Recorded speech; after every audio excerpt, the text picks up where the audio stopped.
In this video, I'm going to be doing something other than gel polish for once.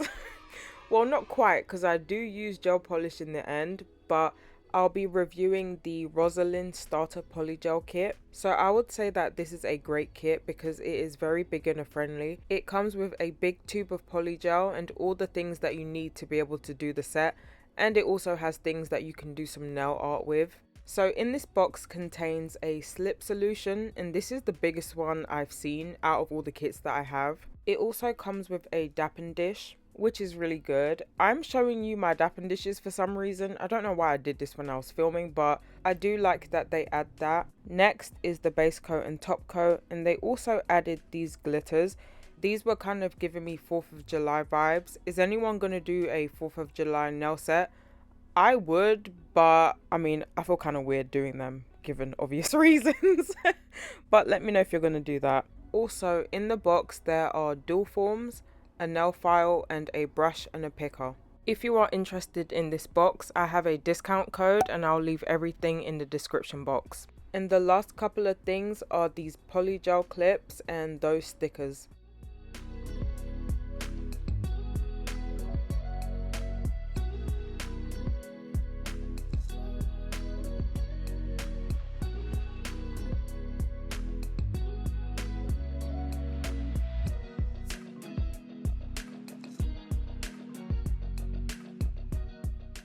And finally in the box is the polygel. So this is a 2-ounce tube, which I really like, and I'm going to swatch it for you guys so you can see the colour. My first impressions of this polygel is that it is on the softer side. It's probably one of the softest that I've worked with so far. I kept this part in real time to see if you could see how soft it is, but then I realized you might not be able to see how soft it is or tell how soft it is. I don't know if you can somewhat tell. When I was working with it, I had to saturate my brush in the slip solution just so it wouldn't stick to the brush. And I was actually initially going to sculpt with this, but I didn't really want to spend too much time in my nail room because I had this whole design planned out. For this set, I went in with my peel off base coat. If you want your set to last, don't use a peel off and use the base coat that comes in the kit. And I will also be doing the lazy girl method. I'm also going to stop doing my voiceover for a few seconds because when I was recording, I spoke a little bit, so you're going to hear that.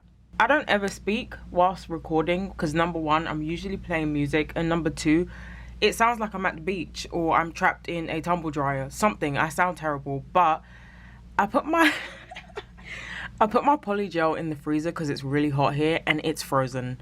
So I now have to wait until it thaws out, then I can film. But oh my goodness, like I put it in the freezer for like 20 minutes and it's frozen. So don't put your polygel in the freezer, put it in the fridge. My plan wasn't for it to go in the freezer. I totally forgot to put it in the fridge overnight. And like 10 minutes before I decided to film, I realized I had not put it in the fridge. So I put it in the freezer hoping it would just kind of chill it a little bit, but no, it completely froze it. When I realized that it was frozen, I went to soak it in some warm water, and this is what happened. And I really thought I caught it on camera, but I didn't. But I'm going to keep it in here anyway. Oh my goodness. Maybe I'm just not meant to film today. Things were going completely left. I thought that was actually in frame, but watching it back, it wasn't. What happened was I had soaked the polygel in warm water, and obviously the water filled up in the lid. So I came back to record, and then there was just water everywhere. It went all over my legs and on my table. It was just a mess. After I melted it a little bit, it became firmer and so much more easier to work with.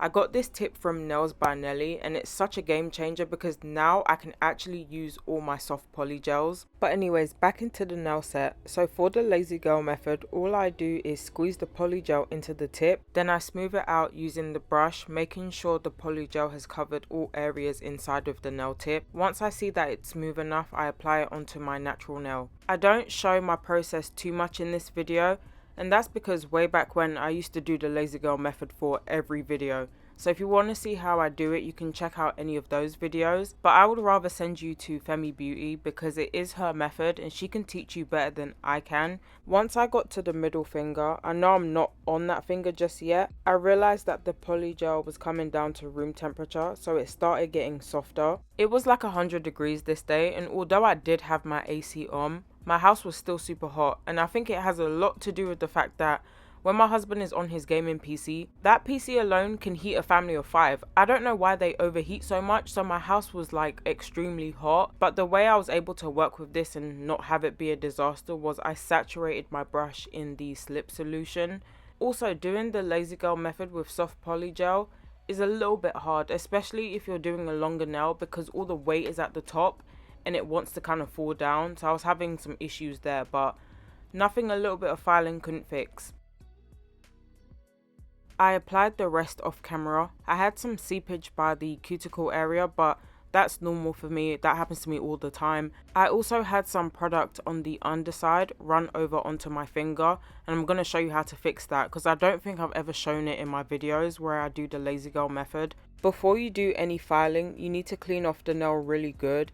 I used 91% alcohol and a paper towel, and I wiped them with a lot of pressure, especially the undersides. One thing you should do is wash your hands if you can. If you still have a lot of stickiness, use a nail brush and alcohol and it will get rid of it. To fix the underside, I use this drill bit because it's the perfect shape for this. What I do is I kind of pull my skin taut so that the bit doesn't end up hurting me. Then I just file that area. You'll find that it kind of does it for you, like it just eats straight through the polygel.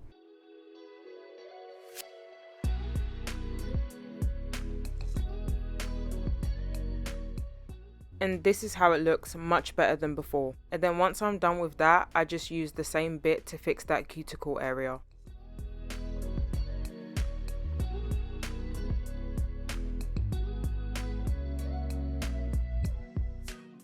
I used the A method to achieve my French tips. I found this hack on TikTok and I have a video of me testing it out to see if the hack really worked. I mean, spoiler alert, it does work. But if you want to see how I actually did it and to see the original video, it's my blue butterfly video and I'll probably link it somewhere up in the video. I was just about to come and say that I'm going to stop talking now because I've been talking so much and I'm sure you're sick of my voice, but I'm going to come here and talk some more. Only because I realized in my last video I said I was going to speak about Stranger Things, but only 2 of you responded to that, I believe. But I'm going to speak about it anyway. But I'm not going to speak about it too much. I just want to know, if you was in Vecna's curse, what would be the song to get you out of it? For those of you that don't watch Stranger Things, alternatively, you guys could just let me know in the comments what your favourite song is right now.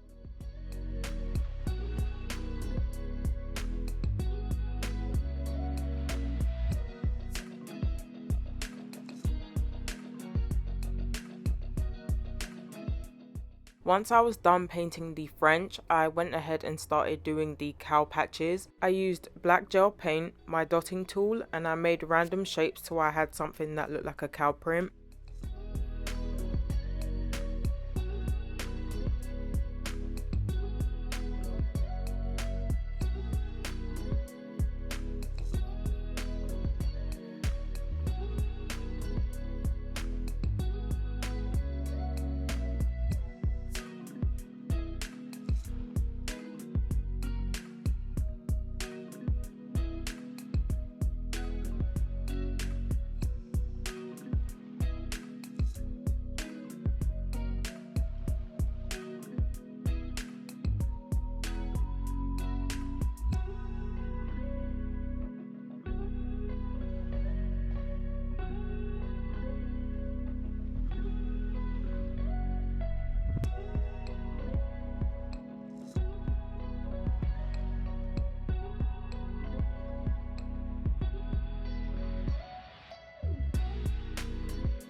Next, I'm going to go in with the top coat. I really like their top coat. It's thick and it's really shiny, and it almost reminds me of the Born Pretty Super top coat.